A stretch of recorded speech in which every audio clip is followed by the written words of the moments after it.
કચ્છ જિલ્લા નાયબ કલેક્ટર જ્યોતિબેન ગોહિલે પલાસવા ગામે નાના રણની મુલાકાત લીધી હતી। હજારો વર્ષ પહેલા જીરાફ, ડાયનાસોર, હાથી મોટા પ્રાણીઓ વસવાટ કરતા હતા। કચ્છમાં નાના રણના પર્વતોમાં મોટું જંગલ હતું। પલાસવા રણ વિસ્તારમાં હજારો વર્ષ પહેલાના પ્રાણીઓના અવશેષો મળ્યા છે। કચ્છના નાના રણનો વિકાસ થાય અને ધોળાવીરા વર્લ્ડમાં હેરિટેજ જાહેર કર્યો, એવી જ રીતના પલાસવા રણ કાંધીએ ઘણું બધું જોવાનું છે।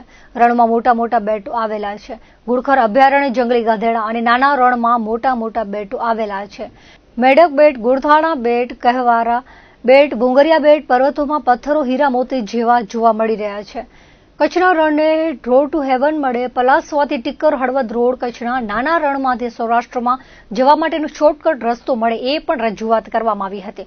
નાયબ કલેક્ટરને પલાસવા ગામના આગેવાનો રણનો વિકાસ થાય એવી રજૂઆતો કરી હતી। નાયબ કલેક્ટર જ્યોતિબેન ગોહિલે ભૂસ્તર શાસ્ત્રીના અભ્યાસુ વિદ્વાન લોકો સાથે તથા સ્થાનિક અભ્યાસુ અનુભવીઓ સાથે નાના રણની મુલાકાત લઈને વિકાસનું ચિંતન અને વિચાર મંથન કર્યું હતું। ભૂસ્તર વૈજ્ઞાનિક પ્રોફેસર ડોક્ટર ગૌરવ ચૌહાણની ટીમ દ્વારા માહિતી આપતા જણાવ્યું હતું કે નાના રણની જગ્યાએ 1.25 કરોડ વર્ષ પહેલા ગાઢ જંગલ હતા, જે જંગલ વિસ્તારમાં મોટા પ્રાણીઓનો વસવાટ હતો, જેના પુરાવાઓ મળી આવે છે। ડેપ્યુટી કલેક્ટર જ્યોતિબેન ગોહિલે આ વિસ્તારના વિકાસ માટે ખૂબ જ રસ લીધો હતો અને ભવિષ્યમાં તેમનાથી શક્ય તેટલો સહકાર આપવાની ખાતરી આપી હતી।